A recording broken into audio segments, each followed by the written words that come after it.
নাজমুল শান্ত captain, বাংলাদেশের captain, across the formats তিনি captain. তাকে নিয়েই আলোচনা হবে, তাকে নিয়েই সমালোচনা হবে। ভালো করলে তালি পাবেন, খারাপ করলে সমালোচনায় পিষ্ট হবেন। ওই রোলটাই আসলে এমন। আর সেটা যদি বাংলাদেশ, ভারত, পাকিস্তান, শ্রীলঙ্কা এই কন্টিনেন্টের যারা ক্যাপ্টেন হন তাদেরকে এটা মাথায় নিয়ে আসলে ক্যাপ্টেন্সিতে যেতে হয়। শান্তর ক্ষেত্রেও তাই।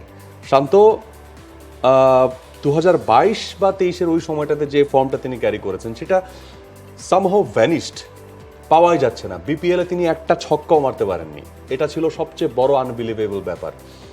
স্ট্রাইক রেট ছিল 100-র নিচে, 95। সেখানে এই মুহূর্তে বিশ্বকাপেও একই অবস্থা, স্ট্রাইক রেট 100-র নিচে, 3 ম্যাচে 21 রান। সো এই শান্তকে তো আসলে চেনা যাচ্ছে না, একদম অচেনাই। আর আপনি বলছিলেন না উপমহাদেশের ক্রিকেটারদের যা হয়, আমরা একেবারে কিছু হইলেই মাথায় তুলে ফেলি।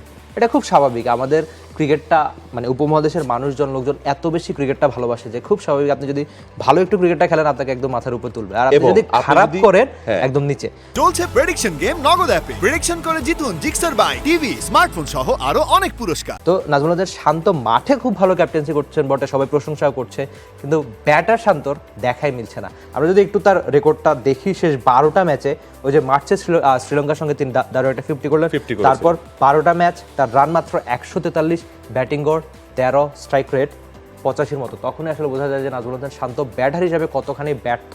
এই যে আপনারা এই পরিসংখ্যানটা দেখলেই বুঝতে পারবেন। Right, strike rate 85.11। This is the most disappointing part, যে একটা ব্যাটার, টপ অর্ডার ব্যাটার যিনি নাম্বার 3-তে খেলেছেন, এই মুহূর্তে তিনি ওপেন করছেন দলের জন্য, তার strike rate 85 in T20 format. এটা আসলেই কোনোভাবে মানা যায় না। এই জায়গা থেকে শান্ত বের হয়ে আসবেন সেটা আমরা প্রত্যাশা করি, এই কারণেই যে শান্তর সেই অ্যাবিলিটি আছে, শান্ত কিন্তু কেপেবল। আর আপনি একটু আগে একটা কথা বললেন না যে এই উপমহাদেশের মানুষ ক্রিকেট কেউ ভালো খেললে তাকে আমরা হুট করে মাথায় তুলে ফেলি, আবার হুট করে মানে নিচে নামিয়ে আনি। তো এটা অনেকে প্রশ্ন করেছেন, ভাই মাথায় তুলেন কেন, আবার আছাড়টা মারেন কেন? এখন ব্যাপার হচ্ছে বাংলাদেশে বা পাকিস্তান, ইন্ডিয়া এসব জায়গায় মাথায় তোলাতুলি আর আছাড় মারামারি এটা চলবে। কারণ কি, এই সব অঞ্চলে মানুষের ভালো থাকার রিজন খুব কম, এবং সেই রিজনের মধ্যে ক্রিকেটটা অন্যতম।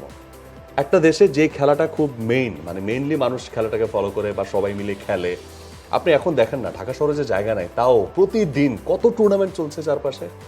এমনি সেমনি দেখবেন যে কর্পোরেট, ইনডোর, আউটডোর অনেক ধরনের ক্রিকেট টুর্নামেন্ট কিন্তু চলছে, যেখানে সব বয়সী লোকজন ক্রিকেট খেলছে। তো এতে বোঝা যায় যে মানুষজন আসলে এখানে ক্রিকেটে বাঁচে। আর যারা ক্রিকেটে বাঁচে তারা ক্রিকেট নিয়ে অনেক সময় হুদাই কথা বলবে, মানে আপনার মনে হবে যে এটা তো না বললেও চলে, কিন্তু তারা বলবে, এটা আপনাকে মেনে নিতে হবে। তারাই মাথায় তুলবে, তারাই আছাড় দিবে। This is the very normal scenario. It should be the normal scenario in this sort of countries. মানে যতই খারাপ হোক আমাদের ক্যাপ্টেন তো, আমরা আসলে এই লোকটাকে প্রচন্ড ভালোবাসি, সবাই ভালোবাসে না, কিন্তু একটু যদি রান পান সবাই খুব বেশি ভালোবাসবে। সেটা বোধহয় নাজমুল শান্ত জানে। ওই যে তার একটা সময় খারাপ সময় কাটছিল না, পরিবার সহ তাকে নানান আলোচনা সমালোচনা ট্রল হচ্ছিল, সেই খারাপ সময়টা তিনি কেটে মাঝের ওই সময়টাতে খুব ভালো রানও করেছেন বটে। কিন্তু যে এখন আবার এই বিশ্বকাপ বা বিশ্বকাপের আগে নিজেকে হারিয়ে গুছিলেন, ক্যাপ্টেন্সির একটা চাপও কিনা, তবে মাঠের ক্যাপ্টেন্সিতে কিন্তু সেটা একেবারেই বোঝা যাচ্ছে না। তিনি মাঠের ক্যাপ্টেন্সিতে একেবারে টপ নচ খুব ভালো করছেন বটে, কিন্তু ব্যাটার শান্তর খোঁজ একেবারেই মিলছে না। এর আগে জিম্বাবুয়ের সঙ্গে বা যুক্তরাষ্ট্রের সঙ্গে, যুক্তরাষ্ট্রের মাটিতে যে সিরিজটা হলো সেখানেও তিনি খুব বড় রান পাননি, এটাই বোধহয় সবচেয়ে বড় হতাশার। আর বিশ্বকাপে রান না করাটা মানুষের অনেক বেশি চোখে লেগে থাকে, খুব স্বাভাবিক। পুরো দুনিয়া, পুরো ওয়ার্ল্ড ক্রিকেট আপনার উপর নজর রাখছে, বাংলাদেশিরা তো আরও বেশি। সেখানে যদি আপনি রান না করতে পারেন, মানুষের আক্ষেপ, ক্ষোভ বোধহয় একটু বেশি বাড়বে, আর এই ক্ষোভটাই এখন শান্ত টের পাচ্ছেন।